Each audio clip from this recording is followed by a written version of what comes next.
November 12, 2018. It was supposed to be a routine red-eye. Oceanic Air Flight 792, departing Seattle in the dead of night, bound for the frozen tarmac of O'Hare International. At 36,000 feet, nestled in the dark, suffocating belly of a Boeing 737, the world outside ceases to exist. There is only the low, hypnotic hum of the engines, the recycled air, and the passengers sleeping shoulder to shoulder. But on this particular flight, the enclosed ecosystem of the cabin was harboring something that defied logic. Someone, or something, that the system said was simply not there. The boarding process had been entirely unremarkable. 143 passengers scanned their tickets, walked down the narrow jet bridge, and found their seats. The gate agent in Seattle confirmed the final head count. The digital manifest, a flawless, automated system tied directly to the Department of Homeland Security and the airline's central servers, registered exactly 143 souls on board. The heavy cabin doors were sealed. The plane pushed back into the night. It wasn't until 2 hours into the flight, somewhere over the jagged, snow-capped peaks of the Rocky Mountains, that the first crack in reality appeared. Lead flight attendant Elena Rostova was conducting her standard mid-flight cabin walk. The cabin was mostly blacked out, illuminated only by the sterile, blue glow of the floor track lighting and a few scattered reading lamps. As Elena moved silently down the aisle, mentally checking rows against the glowing tablet in her hand, she paused at row 27. According to her digital manifest, row 27 was supposed to have only 2 occupants, a sleeping elderly woman in the aisle seat, and an empty window seat. Seat 27A. Elena looked down. Seat 27A was not empty. Sitting silently against the cold plastic of the fuselage was a man. He was utterly still, wrapped in a heavy, charcoal-gray trench coat that seemed completely out of place for the heavily heated cabin. His head was turned toward the window, staring out into the pitch-black abyss of the night sky. No reading light. No blanket. No headphones. Just a dark, unmoving silhouette pressed against the glass. Elena frowned, tapping her screen. The tablet was clear. 27A was unoccupied. A missed scan at the gate? It happened occasionally. A passenger might slip past the scanner in a rush, or a computer glitch might fail to register a boarding pass. But protocol dictated that every living, breathing human in that metal tube had to be legally accounted for. She leaned in softly, not wanting to wake the woman in the aisle seat. "Excuse me, sir," she whispered. The man didn't move. He didn't even flinch. It was as if he hadn't heard her over the roar of the jet engines. "Sir." Elena repeated, a little louder, leaning closer. As she did, she noticed the air around row 27 felt distinctly colder. A sudden, sharp chill that raised the hairs on her arms and made her breath visible for a fraction of a second. Slowly, with an agonizing lack of fluidity, the man turned his head. Elena's breath hitched in her throat. His face was entirely unremarkable, yet deeply unsettling, pale, completely devoid of expression, with eyes that seemed flat. Unblinking. Dead. He didn't speak, but he slowly reached into the breast pocket of his coat and produced a crumpled, faded boarding pass. Elena took it, her fingers accidentally brushing his. His skin was freezing. Like touching a slab of ice left out in the winter rain. She walked quickly back to the forward galley, shivering, and pulled up the flight's master terminal to input the ticket number. She typed the sequence. Error, passenger not found. She typed it again. Error, ticket number unassigned. Confused, and with a mounting sense of primal dread, Elena called the cockpit. She asked the first officer to check the aircraft's internal weight and balance sensors, highly sensitive telemetry that registers mass distribution across the plane. "Hold on, Elena," the first officer crackled over the interphone. "Checking the telemetry now." "That's weird." "What is it?" "The manifest says 143 passengers. But the seat sensors in the aft cabin, they're registering 144 physical bodies. Seat 27A is showing 185 pounds of dead weight. But there's no record of anyone checking in, passing TSA, or boarding the aircraft under that seat.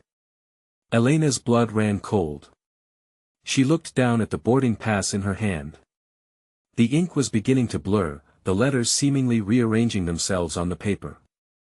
She had to go back. She had to ask him for identification. Grabbing a heavy-duty flashlight, Elena marched back down the darkened aisle, her heart hammering against her ribs. She reached row 27. She aimed the bright beam of her flashlight into the window seat, ready to demand a passport. But as the harsh light hit the seat, Elena froze. Gemini Burkata. The window seat of row 27 was entirely empty. The pale man in the charcoal suit was gone, vanished as if he had simply dissolved into the recirculated cabin air. But that was not what rooted Elena's shoes to the carpet. The seat itself was completely encased in a thick, shimmering shell of white frost. Ice crystals bloomed across the blue upholstery, crawling up the plastic molding of the tray table and crystallizing over the armrests. The air in the immediate vicinity of the row had plummeted to a biting, unnatural cold. Elena watched in quiet horror as her own breath plumed into a pale mist before her face. She reached out with a trembling hand, stripping off her latex glove to press a bare fingertip against the headrest. The sheer, burning chill of the ice sent a sharp ache straight to her bone. It was impossible. The Boeing 777 was cruising at 35,000 feet, maintaining a perfectly regulated cabin temperature of 68 degrees. Yet, a localized blizzard had claimed a single economy seat. Elena swept her heavy-duty flashlight across the surrounding rows. The other passengers remained slumped in their seats, utterly undisturbed. As the beam of light passed over the faces of the sleeping travelers, a new wave of dread washed over her. They weren't just asleep. Their chests were rising and falling in perfect, rhythmic synchronization. Every single person in the rear cabin was breathing in the exact same time, a collective, mechanical heave of lungs that sounded like the ticking of a massive, organic clock. Desperate for an anchor to reality, Elena leaned over the frozen seat to look out the reinforced window, expecting to see the familiar, comforting pitch-black void of the night sky over the Atlantic. She gasped, stumbling backward into the opposite aisle seat. Outside the glass, there was no night. The sky was awash in a sickly, luminescent amber glow, a toxic twilight that cast long, distorted shadows across the airplane's wing. Drifting through this alien atmosphere were massive, dark silhouettes, colossal, ribbed structures that moved with the slow, undulating grace of deep-sea leviathans swimming through the clouds. This was not Earth's sky. Swallowing down the bile rising in her throat, Elena forced her gaze away from the window and back to the frosted floorboards of row 27. Resting perfectly centered on the icy carpet was a small, rectangular piece of heavy cardstock. She knelt down, her knees protesting against the sudden, biting cold, and picked it up. It was a boarding pass, but not like any she had ever seen issued at a modern gate. The paper was yellowed and stiff like parchment, printed in faded, typewriter-style ink. The airline logo at the top was an intricate illustration of an Ouroboros, a serpent devouring its own tail, wrapped around a compass face. She read the flight number, Flight 000. Her thumb brushed over the passenger name, and the blood drained entirely from her face. Printed in stark black ink was her own name, Elena Rostova. She read the destination field. It simply said, the terminal. The boarding time was listed as the exact current minute. A sharp, ear-piercing burst of static erupted from the overhead intercom, shattering the rhythmic breathing of the sleeping cabin. Elena dropped the boarding pass, her hands flying to her ears.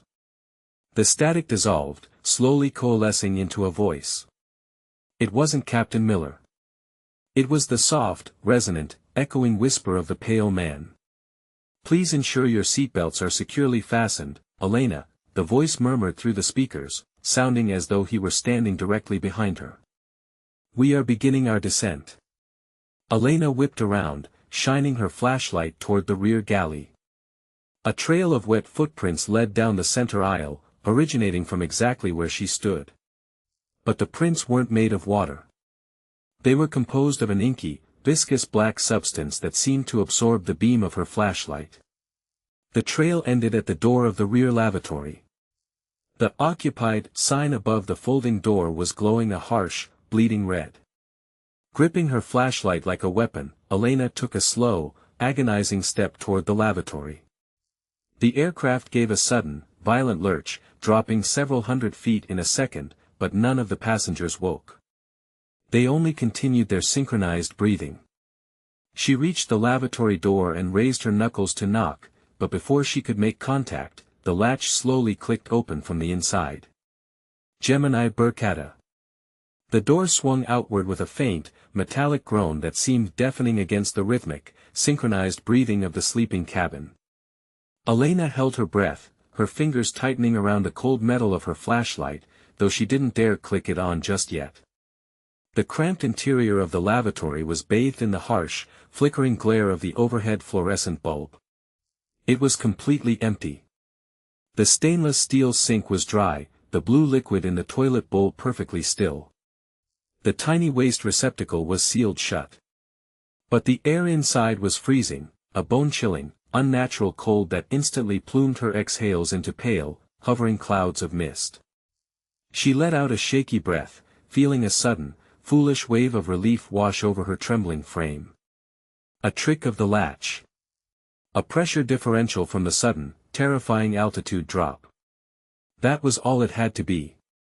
But as she reached out with a trembling hand to pull the door shut, her gaze caught the narrow mirror mounted above the sink. Her blood ran instantly cold, turning to ice in her veins. The reflection in the glass was crystal clear, but it wasn't showing the empty, brightly lit lavatory. It showed the darkened passenger aisle behind her. And standing less than an inch from her shoulder, towering over her with an impossible, rigid stillness, was the man from 14C. The passenger who was never on the manifest. Elena spun around, a stifled gasp tearing from her throat, bringing her flashlight up like a weapon. There was no one there. The narrow aisle stretched out toward the front of the aircraft, entirely empty save for the rows of unconscious passengers strapped into their seats. She blinked, her heart hammering a frantic rhythm against her ribs, and looked back over her shoulder into the lavatory mirror. The man was still there in the glass. His reflection was staring dead ahead, not looking at her, but looking directly through her. His gray suit was immaculate, utterly unaffected by the violent turbulence they had just endured. His facial features, however, were entirely blurred, smudged and indistinct like a photograph taken of a subject in rapid motion. Before she could process the sheer impossibility of the image, a new sound pierced the heavy, rhythmic breathing of the cabin. Ding! Ding! Ding! It was the interphone, chiming loudly from the rear galley jumpseat station. It wasn't the standard single chime for a passenger call button, it was the rapid, high-pitched emergency sequence originating from the flight deck. Elena backed away from the lavatory slowly, never taking her eyes off the open door, until her hip bumped hard against the galley counter. She snatched the heavy plastic handset from its cradle, pressing it desperately to her ear. Captain Miller, what is happening up there? The passengers won't wake up, there. Elena, a voice whispered back. It wasn't Captain Miller. It didn't sound entirely human. The voice was layered, an eerie chorus of dry, raspy whispers echoing over a thick bed of crackling static, sounding like an intercepted radio broadcast from a dead planet. You are counting them wrong. Who is this? Elena demanded, her voice cracking with terror as she stared down the long aisle. The synchronized breathing of the passengers had changed. It was no longer a slow, deep slumber. It had quickened. 140 chests rising and falling in rapid, shallow panic, entirely in unison, yet not a single person had opened their eyes. There are not 140 souls on board this flight, Elena, the static-laced voice hissed through the earpiece. Count the rows. Look at the numbers. Elena lowered the phone slightly, peering down the dimly lit cabin. The small illuminated placards above the overhead bins, the ones denoting the row numbers, were physically shifting. Row 12. Row 13. Row 14. But past 14, the numbers didn't continue to 15. They started going backwards. Row 13. Row 12. Row 11. The very geometry of the aircraft was stretching, warping the aisle into an endless, mirrored tunnel of repeating numbers and identically posed, sleeping bodies. "He isn't the one who doesn't belong," the voice on the interphone murmured, the sound now bleeding out of the handset and echoing directly from the PA speakers above every seat. "Check the manifest again, Elena. Check your own name." The aircraft gave another horrific lurch, this time tilting sharply and violently upward, pinning Elena against the galley bulkhead as gravity doubled. As she struggled to stay upright, the lavatory door slammed shut of its own accord. Slowly, in perfect, terrifying synchronization, the 140 passengers stopped breathing entirely. And then, as one, their heads snapped toward the rear galley, their eyes flying open to reveal voids of absolute, pitch-black nothingness. The seatbelt sign chimed, and the man in 14C stood up. Gemini Burkata. The air in the cabin grew inexplicably colder with every step she took down the narrow, dimly lit aisle. The rhythmic hum of the twin engines, usually a comforting white noise on these red-eye transatlantic flights, seemed to warp into a low, guttural drone that vibrated in her teeth. Sarah clutched the digital tablet to her chest, her knuckles white, her heart hammering a frantic rhythm against her ribs. 32 passengers were scanned and accounted for at the departure gate. 33 souls were currently buckled into their seats. And the man in 14F, staring blankly out the window into the pitch-black abyss at 30,000 feet, was the terrifying anomaly. She stopped beside his row, her breath misting in the sudden freezing air. The passengers in 14D and 14E were dead asleep, their heads lolling at awkward angles, completely undisturbed by the glacial temperature radiating from the window seat. The stranger wore a sharply tailored, charcoal-gray suit that looked decades out of style, and a wide-brimmed fedora was pulled low, casting a heavy shadow over his face. His skin, where visible at his wrists and neck, was the color of old, waterlogged parchment, gray, dry, and unervingly taut over his bones. "Sir," Sarah whispered, trying desperately to keep the tremor out of her voice. "Excuse me, sir." He didn't twitch. He continued to stare out the reinforced glass, though there was absolutely nothing to see outside but the infinite, starless void of the dense storm clouds they were navigating through. "Sir, I need to see your boarding pass," she said, slightly louder, leaning over the two deeply slumbering passengers. Slowly, with the stiff, mechanical grace of rusted machinery, the man turned his head toward her. Beneath the shadow of his fedora, there were no eyes, only deep, hollow sockets that seemed to swallow the dim amber cabin light.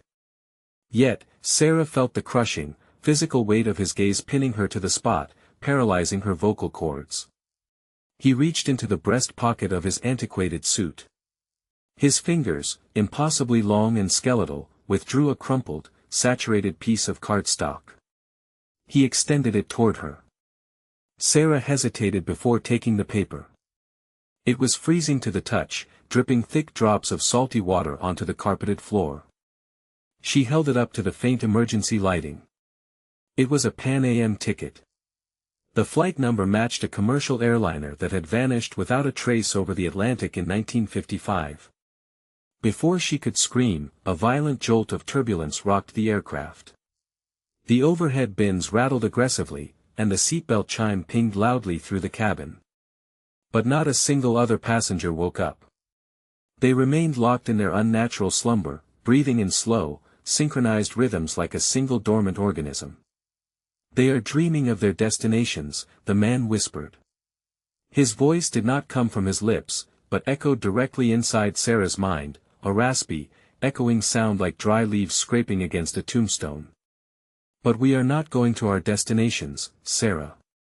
We are going home." Panic seized her throat. She dropped the ancient ticket and stumbled backward, turning to sprint toward the cockpit to warn the captain. The aisles seemed to stretch out endlessly before her, the geometry of the plane distorting and elongating like a funhouse mirror.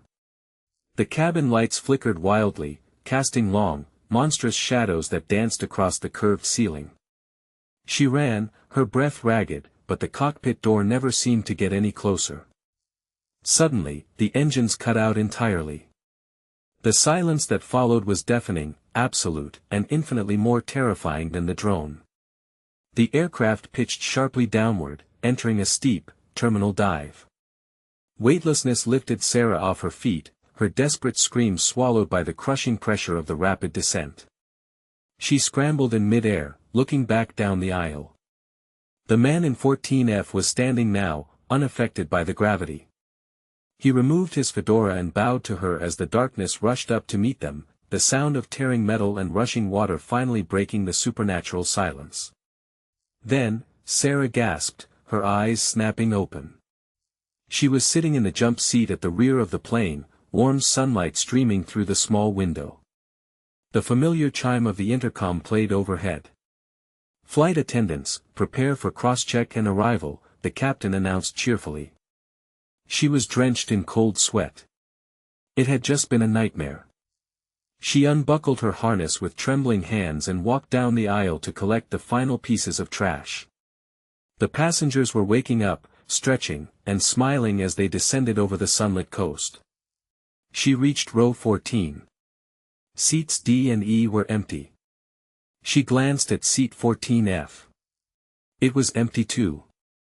But resting perfectly centered on the gray cushion was a single, crumpled, waterlogged Pan Am ticket, slowly dripping seawater onto the floor. Sarah backed away, pulling her digital manifest from her pocket to check the total count one last time. 32 boarded. But as she stared at the screen, the number of names slowly began to delete themselves one by one, until only a single name remained. Her own. If she was the only living soul meant to be on this manifest, who were all these smiling people walking off the plane, and where did this flight actually land?